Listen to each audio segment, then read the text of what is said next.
facial recognition technology on their cameras, body cam. And these are some of the businesses that are going to be using it or are using it already.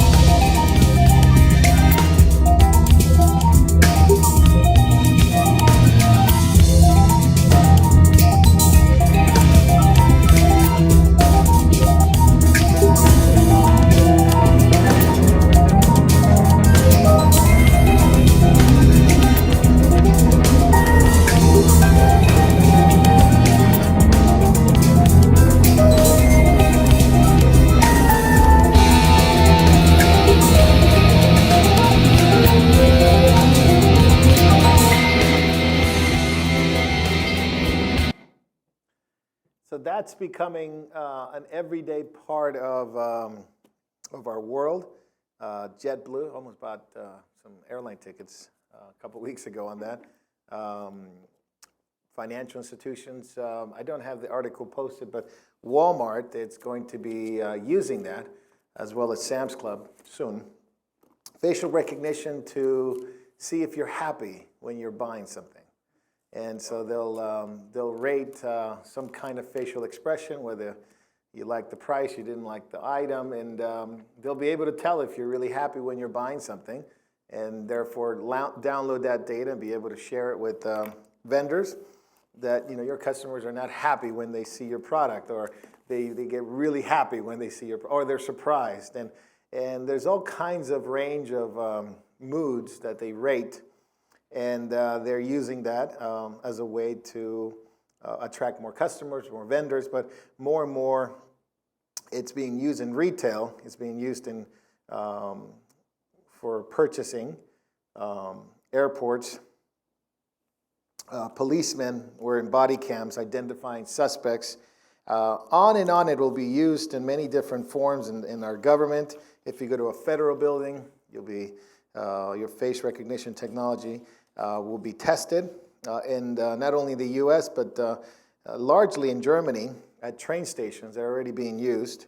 So if you happen to be in Europe and you're at a train station, all the cameras have biometric face recognition capabilities, and they, of course, safety. Of course, there's the recognition of terrorism and the reality that we live in a world where terrorist attacks occur. So this is to curtail that. However, we're moving more and more toward a digital age, a digital currency, and more, all privacy and who you are will be known by people with the right amount of money or people with the right amount of influence.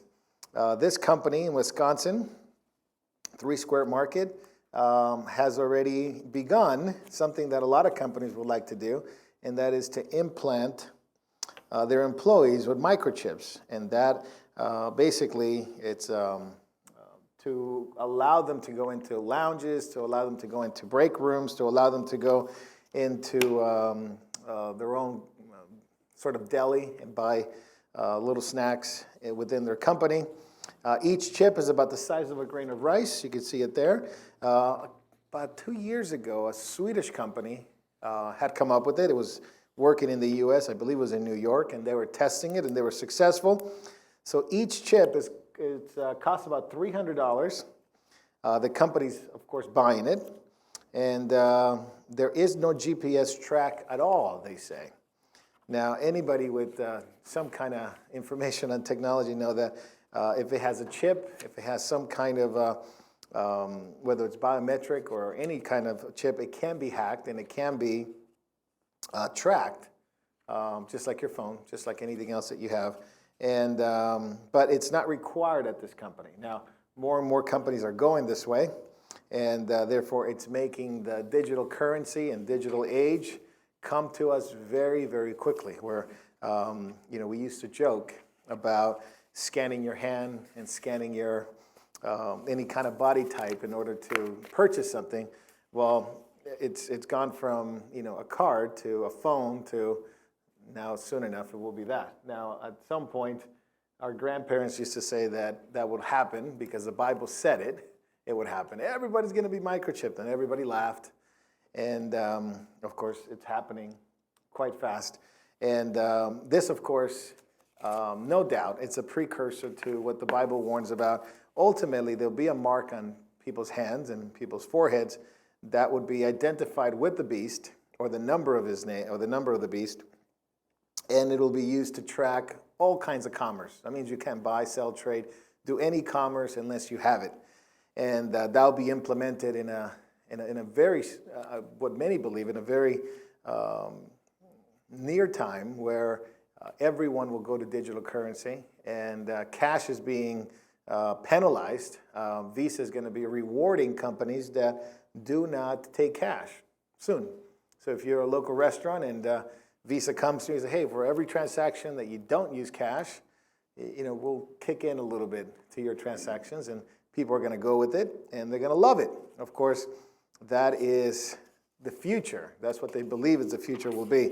Now that will, some people said it was going to take a long time. Some people believe there was going to be quite a bit of time before that happened, but it's actually speeding up. As I think I shared with you like a few months ago, a video that talked about how quickly the learning curve is going, and things that we take for granted, like birthday card with the little chip that has this happy birthday song, and that has more information, or can store more information, than what Hitler and Churchill and all the World War II veteran generals ever had at their disposal. It's something that we just throw away after we're bored with it. We throw it out, and that's it. Well, that's changing, and it's going to be what they call the Internet of Things. And the Internet of Things is a term that's being widely publicized. And what it is basically that everything is going to be connected. Our laptops, our phones, your hand, the building that we're in, because it's Wi-Fi capable. Anything will be connected to the Internet. In the Internet of Things. So everything's being uploaded, all information is going in and out of this cloud service, so to speak. That's what everything goes to the clouds. And it will track pretty much everything and anything. And you have little things that they're being sold now, for the sake of not sounding like a conspiracy theorist, but you have things that are in your home in many places already, sold by Amazon, sold by Google, where you can talk to, a form of AI. It's a form of artificial intelligence where it tells you the weather, it tells you how things are going, it tells you scores, it tells you everything that you wanted to hear, or a music, or a song, or whatever it is. And it's able to respond and able to, at your command, do what you call it to do. And but it also tracks, it also listens, it also stores information. It also is able to transmit information. And with that is that all the things that you ever wanted to have will be tracked. All your dreams, all your hopes, all your aspirations will be able to be tracked in some form, in some ways, and then downloaded to you via your whatever Internet of Things you have, and give you all that you wanted, and it'll actually try to, in some ways, predict the future in a sense of patterns. People that study the future, like futurologists or some kind of, I don't know what these guys do all the time, but they just imagine the future and they predict things. So this is going to be like, this is a new trend, this is going to be the new thing in the market. And what they expect is that you will be able to, kind of like Amazon today, you go on the internet and you just look for shoes, and all of a sudden the shoes appear on the right side of your computer, and it's like, wow, that's amazing. I was just looking at shoes last week. Or this has happened to us even in our home. My wife has some pinched nerve issues and things like that, and what does appear on my YouTube page? Exercises on how to solve back problems. And I told my wife, I haven't even looked it up. I mean, I looked it up after because it came up, and I was like, oh, that's interesting. We're just dealing with that. And so it's just fascinating to me how well they know us already to a certain extent, and how well they'll be able to know us once they get enough information and patterns. It's like, Tony buys certain shoes at this time of year, and right before his birthday. Be all these, oh, I always wanted a pair of those Wolverine boots, right? and it'll give you everything you wanted because it's all tied to, you don't even have to pay for it via, any kind of cash. You just agree, say yes, and, deliver the shoes, deliver the whatever it is. Now that's happening very quickly, and the technology can only and will only get better. Now switching gears, and this is where we're going to get into the Temple Mount, because as technology is increasing and rapidly changing the economy, literally the economy. Just as a side note, I read an article about a robot that was able to make pizzas and stock shelves at an incredible pace. And everyone was scared about it because it was like, well, this means that you're not going to have people stocking shelves and making pizza. Yeah, we can't have that. It's too volatile. It'll change the whole industry. Well, for companies that want to save money on labor, which is it's really what the name of the game is about, reducing your costs, that's a big thing. We'll be able to see that soon. While that's happening in the Temple Mount today, we have a very near explosive situation where Jews are now going into the Temple Mount to pray. And 2 weeks ago, I believe it was 3 weeks ago now, July 14th, 2 terrorists went into the Temple Mount, Muslim terrorists, killed 2 Israeli officers. And from that point on, the tension began. Now, tension has always been part of the case with the Temple and the Temple Mount. But now Jews sealed off the whole entire area to any Muslims, to anything that wanted to go up there. And eventually they began to loosen the restrictions. They put metal detectors on them, and the Muslims almost created a war, a jihad war against the Jews for putting metal detectors. Now, take a look at the hypocrisy. Mecca and Medina has metal detectors around their mosque. They have metal detectors around the other entry points where the Jews and Gentiles go in. But there's no metal detectors where the Muslims go in for prayer. So there's only one entry point where Jews and Gentiles are allowed to go in. So the huge lines, and you have to go in. And there's metal detectors there. The Muslim sides where the Muslims go in, no metal detectors. They put them in because of this terrorist thing. Everybody freaked out. And it was an international crisis. The Israeli government finally agreed to remove them after they allowed an Israeli officer who was defending the embassy from another shooter was released from the Jordanian government, by the Jordanian government. So they released them. As soon as they released, it was a mass riot on the Temple Mount by Muslims going in on a Friday to pray. Mass riot. And Jews don't know what to do because they're being accosted. There's this constant friction. There's international governments, the UN, UNESCO, all meeting regarding this one single little piece of property. It's not very big. I've seen the videos. I've seen people walk to and from it within minutes.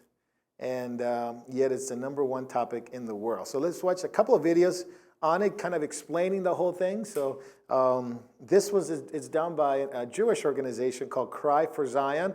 And they have really, really neat videos. I don't believe they're Messianic or believers or any type of thing, but it is to say that they have really good information on what's going on with Israel and what the Jews are going through. And so let's watch and see what they have to say about this.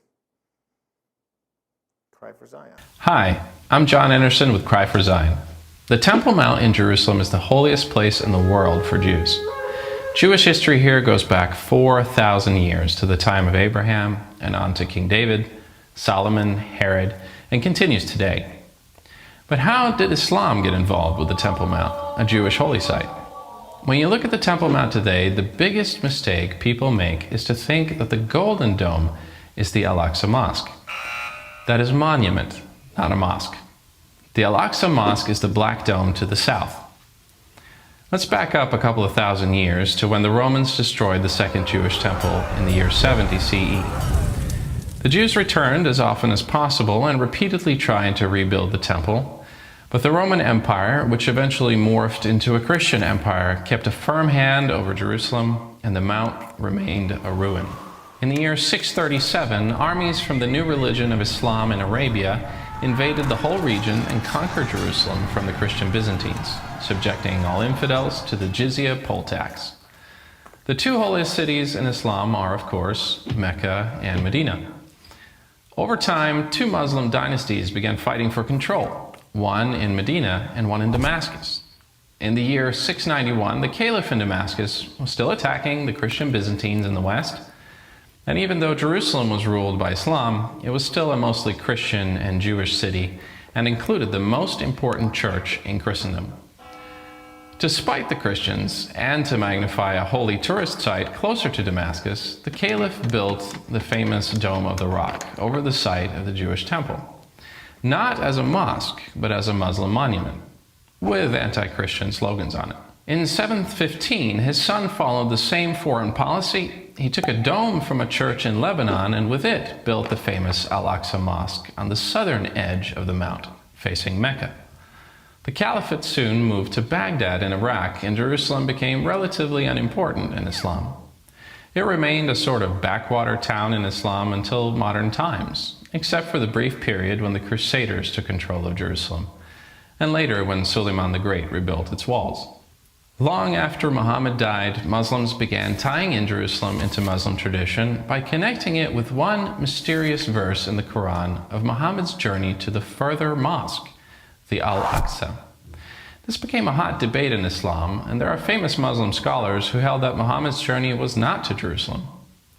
For example, the early Muslim scholar Jafar al-Sadiq responded to the claim that the further mosque was in Jerusalem by saying that even the Mosque of Kufa was superior to the Mosque of Jerusalem.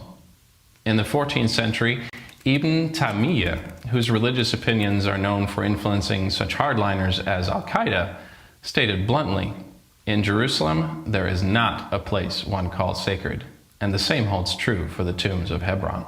The night journey is not mentioned in any of the inscriptions on the Dome of the Rock, nor was the Al-Aqsa Mosque built when Muhammad was alive. Nonetheless, this is how Al-Aqsa became the third holiest site in some of Islam, after Mecca and Medina. The Temple Mount remains the number one holy site in Judaism and all of biblical history. I'm John Anderson with Cry for Zion. For more information, visit cryforzion.com. Click below to subscribe. Pretty good history on it if somebody really wanted to know just how Islam got in there. And we'll talk about the history a little bit of the temple and how eventually became part of, Islam became part of that area. And here's another video. Now this one is, I believe this is SourceFlix. And this is Joe Kramer, who I love some of his videos. Videos are really, really good on history, Israel, really good videos on Mormonism, and things like that. It's very good apologetics information. And he has a video about the area called the Mountain of the Lord. And the reason why we want to talk about this in general, because there's an interesting thing that's happening, is there's various opinions where the temple should be. No one really knows, although the major opinion, one of the major opinions is that it's the Holy of Holies, it's under the Dome of the Rock. That's one opinion. The other opinion, which is by another archaeologist, Asher Kaufman, and we'll talk about that later today, is that it's just by the Dome of the Rock, and the Holy of Holies is by a little monument called the Dome of the Spirits, which Islam, it's in the same courtyard, but it's just outside of the Dome of the Rock.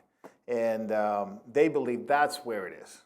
And then there's another, actually there's third opinion, which is just north of the Dome of the Rock, and it's away from the whole area, and if the temple is there, they can build it. So what the implications are is that you can have the temple of the Jews, the third temple, be built right next to the Dome of the Rock without any altercations whatsoever. Everybody's happy, everybody gets their thing.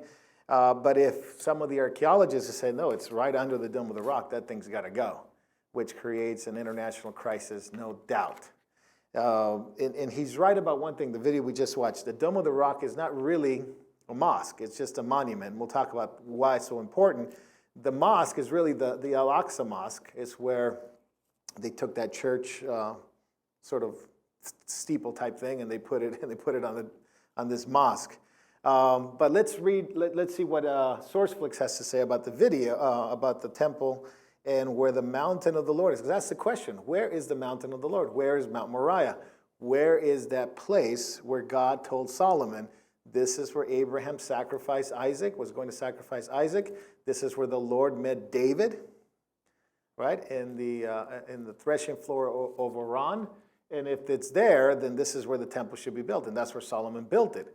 Now, because of all the changes that have happened, topographical and earthquakes and things like that, and those things are there, the Dome of the Rock and the Al-Aqsa Mosque, they don't know where it is. So there's various questions and things like that. And it remains largely unexplored because you can't really go and tell the Muslims, we're going to uncover your Dome of the Rock and move it away and see what's underneath. So let's read this, or let's watch this video, I should say.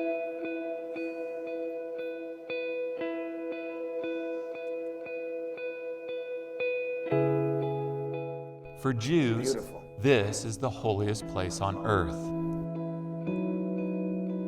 From all over the world, they come to worship and pray at the Western Wall in Jerusalem. It's right there. Looming above is the Dome of the Rock, the Islamic shrine that Jews believe stands on the sacred ground where long ago their Jewish temple once stood. Jewish tradition insists that this is the hill the Lord chose from all other hills to be his holy dwelling place. But is there evidence that they're right? Is this really the biblical and historical Mount Moriah?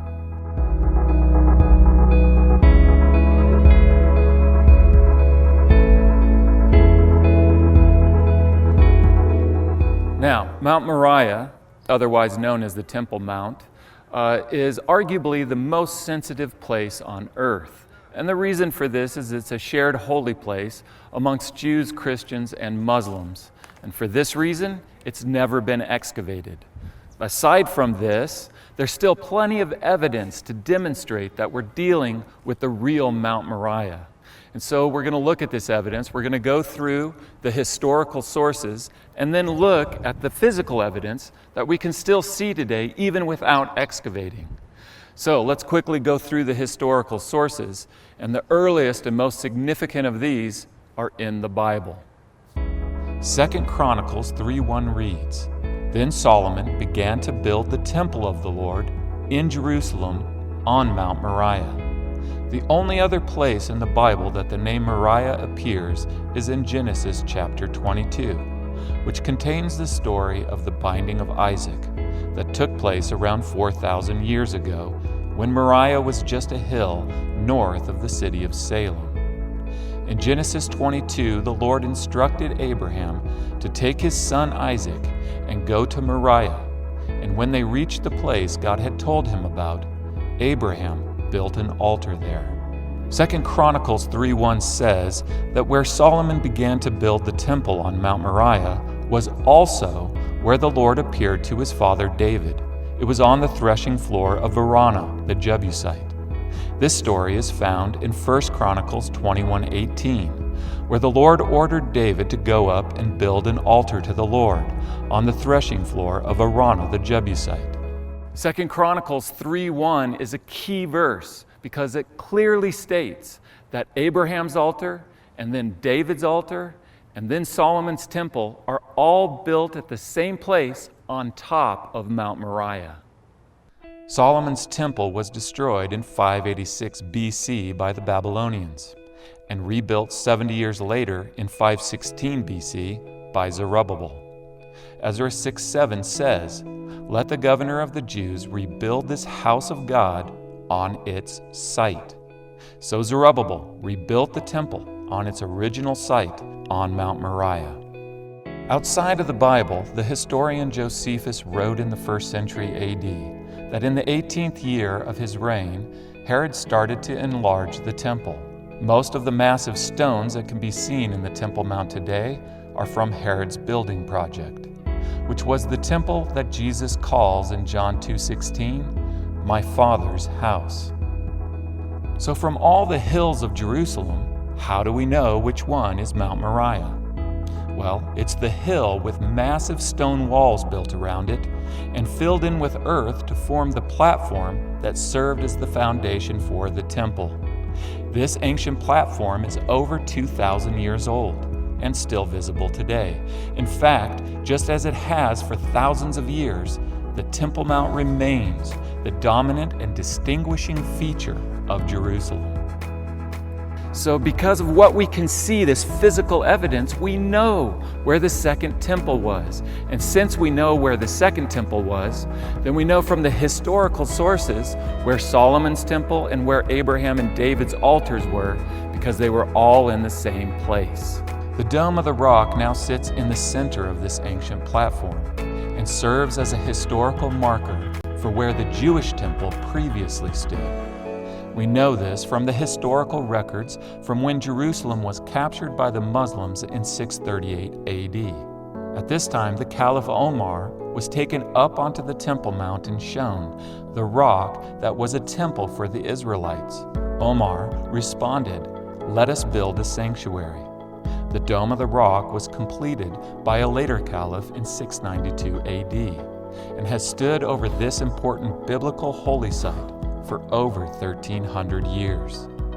Hidden beneath the golden dome is the rock that gives the Dome of the Rock its name. This is the protruding peak of Mount Moriah, which otherwise lies buried beneath the Temple Mount platform. So of all the hills on earth, the Lord chose one hill in Jerusalem. And when He did, He changed it from an ordinary hill into the mountain of the Lord.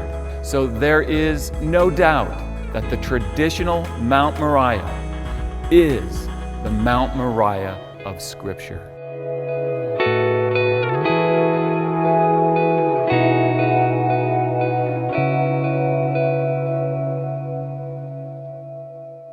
Very interesting and some compelling evidence, but there's people who would disagree.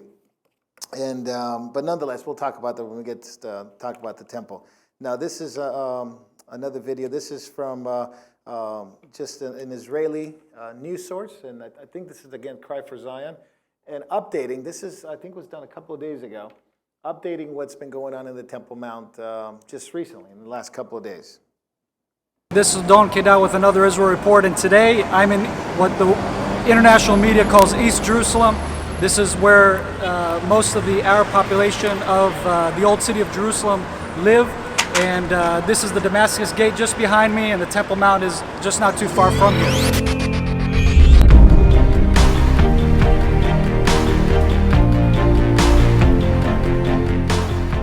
So right here is where we had some of the worst vicious attacks against our policemen, our border policemen. We had 2 border policemen murdered 2 girls right here in the Damascus Gate. This is part of the evil bloodshed that has been happening in the past few months now. All because, well, actually technically within a year, all because Muslim uprising against the Jewish awakening to the Temple Mount. Jews are starting to realize that we have lost our, connection to the Temple Mount. We're not going up there like we should. Rabbis are deciding on our behalf that we shouldn't go up on the Temple Mount, and so on and so forth. Politicians are saying that we shouldn't go up there because that's stirring up the status quo. Now let's just talk about the status quo for a minute. What is the status quo? Real simply put, the status quo is saying that we're going to continue Jewish discrimination in response to the terrorist attacks up on the Temple Mount. Why did we decide that? Because Jordan said that they wouldn't release him unless we did that. That's a diplomatic mistake. Again, why? Because the Israeli security guard has diplomatic immunity. What that means is that any country in the world that has an embassy anywhere in the world, if under attack, is allowed to defend itself, and it's considered sovereign ground, sovereign to that country. What Jordan did is they broke international law, and they overruled against this sovereign ground, and they overruled against diplomatic immunity, and they put an ultimatum to Israel on this issue, and they made this a point of conflict. So instead of Israel declaring to Jordan that this is a breaking of international law, instead of Israel standing its ground to defend its citizens and to defend our policemen, let's not forget, it's not just about defending the citizens that go up here, but the guys that have to work here 24/7, they have to burn in the sun with all the gear, with all their everything, in order to keep us safe, and then we throw them under the bus by letting Jordan tell us that we have to take down metal detectors and we have to take down security cameras. So the point is, what we've done is we've compromised our security, we have compromised our right to the Temple Mount, and this is an epic repeat of history that happened in 1967, it's happening again. And now, just to throw insult to injury, just outside the Prime Minister's residence here in the center of Jerusalem, you have leftist organizations picketing, and their signs say, "Stop the occupation." I'm sorry, but I think that's a little distasteful, that right now, of all times, when we have a Jewish family that was murdered in Samaria, when we have policemen that were murdered on the Temple Mount, when we have border policemen that were murdered in cold blood just behind me, that these guys are saying and declaring, "Stop the occupation." The point is, what you can see is that there's a polar opposites in society here in Israel, but the majority of Israelis, over 77% of Israelis, believe that we have made a foolish mistake by removing the security measures to protect the Temple Mount. And what we're doing is we're basically throwing our citizens under the bus, we're also throwing our law enforcement under the bus, and diplomatic rights as a nation, in Jordan, for example. So all in all, these have been some epic fails, and I just wanted to show you real quick, because what did we get in response to all of these demands from the Muslims? We have had riots here in East Jerusalem. We have riots at the Lion Gate. This is the reality of what's happening here in Jerusalem. While at the same time, there's polar opposites. When you go through the city center, you have peace, you have quiet, you have people drinking coffee, you have people buying challah for Shabbat, and that kind of thing. So it's like these polar opposites. So this is a quick little update of what's happening here in Jerusalem. Thank you for listening. I'm Don Keidao reporting to you from Jerusalem. Shalom. Some more interesting stuff happening in Jerusalem, and it's only getting more intense. Now, what are the chances that you would see this in the last days? What are the chances that this particular piece of property in the world will be the hottest, more contested thing or place that all the UN nations, all the UNESCO and UN and our administration is dealing with time after time after time, that it'll happen, and the time of the end where the Israeli temple will be the most coveted and the most talked about, controversial news in the world. And you have attack after attack after attack. Not only the girls that were killed at the Damascus Gate, but the family in Samaria that were murdered, the police officers that were murdered at the Temple Mount, on, and it'll continue to go. It'll continue to happen because it's not that the world cannot handle it, it's that God is putting it in the middle of everything in the news. God said, "I will make Jerusalem a cup of trembling." Everybody that tries to deal with it will be severely hurt. Because what they're doing is that they're intervening, or they're trying to come in where God's land is, God's piece of property is, and God has a controversy with Israel. God has a controversy with the Jewish people. And when the nations come in and try to dictate how it should go and what things are going to be done, then they're not only dealing with just political circumstances, they're dealing with prophecy, they're dealing with the Lord God of Israel, they're dealing with his plan for the nation and for his land. And God doesn't take it lightly when the nations try to divide his land. We're told that in the book of Joel. Now this past, we'll skip this one. This past week, this past few days, I should say, Monday night to Tuesday night, it was Tisha B'Av, and this is the 9th of Av. This is the time where the Jews remember that their temple was destroyed on the same day. Now, believe it or not, both the Babylonians and the Romans in 70 AD destroyed the temple on the same calendar day. And the Jews mourn to this day. They can't believe it happened on the same day. It's, could you get a bigger warning from God, a bigger exclamation point from God? It happened again on the same day roughly about 500 years apart. And the Romans, both the Babylonians and the Romans, came in, destroyed the temple. And every day or every year on the Tish B'Av, on the 9th of Av, around August, they go and they mourn and they fast. And actually they fast, I think there's 3 different fasts. For 3 weeks, they actually fast a certain day of those 3 weeks to commemorate not only the destruction of the temple, but also the fact that the Babylonians moved in and destroyed Jerusalem and the Holy Temple. The Romans did the same thing. So there's this sort of, they add a fast for the Babylonians' destruction, and they add a fast for the Romans' destruction. So it's like 3 fasts over the next few weeks. And this past day, the largest amount of Jews going up to the Temple Mount or to the Wailing Wall, to the Western Wall, largest amount of Jews ever showed up. 100,000 people visited Tisha B'Av during the time that the nation mourns. They read the Book of Lamentation, and if you ever read the Book of Lamentation, it is truly lamentation. It is truly one of the most difficult books to get through because of how deep the passion of the writer, most likely was Jeremiah, remembering what happened to Israel, remember what they did that caused this. But in the middle of the most difficult book to read, one of the most difficult books to read, is probably the most amazing verse in the whole Old Testament. Anybody know which one it is? It's right around Lamentation chapter 3. Anybody know what it is? No? The mercies of the Lord are new every morning. Great is thy faithfulness, O Lord. Right? And literally, the mercies of God or the kindness of God is fresh every morning. New meaning fresh. The idea is that it's there for them to receive over and over again. The mercy and the kindness and the favor of the Lord is new every morning. Great is thy faithfulness, O Lord. In the middle of all their destruction and their lamenting, God brings in hope. And we all have that hope because all of us at some point have hit a wall, and we remember that verse. Oh Lord, great is your faithfulness, great is your faithfulness, great is your faithfulness.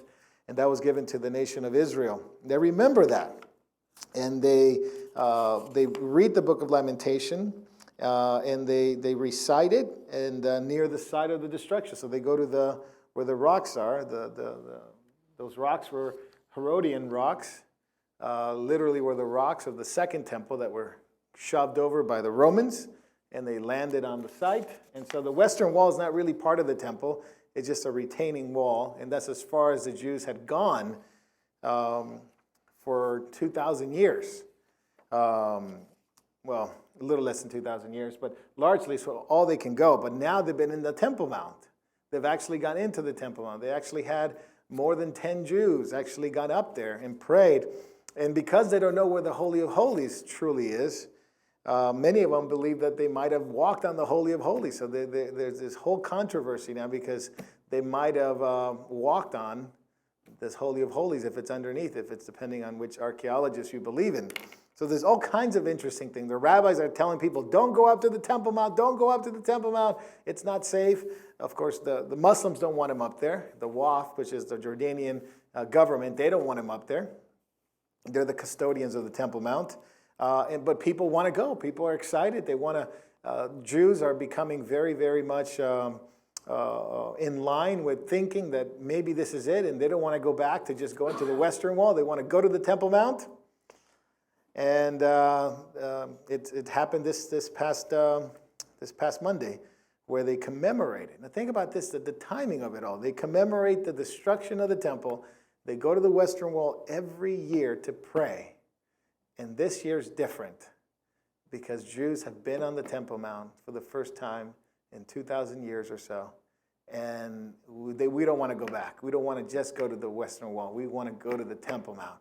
And Jews are becoming very, very passionate. Again, it's a kind of, they call it the reawakening of their, if they're already passionate about, you had the Temple Institute and things like that. Now you have even secular Jews saying, this is important to us, to our nation, and to our people. And I have this article that I won't read it, but it's by Gatestone Institute. It's really, really, really good. It's called The Battle Over Jerusalem Has Just Begun. Gatestone Institute, The Battle Over Jerusalem Has Just Begun. And because the Palestinians or the Muslims celebrated the victory when they were allowed to go back to where they moved the metal detectors. They were allowed to go back without having to go through the metal detectors and cameras. And many Palestinians and Arab Muslims stormed that area. They looked at Israel as weak. And of course, Iran has been very much connected to the riots in the Temple Mount. And they have clashes, and they have paid people to go up there and riot. So you have Iran, Turkey, which has said regarding the Jewish temple that we will not rest until it becomes part of Islam.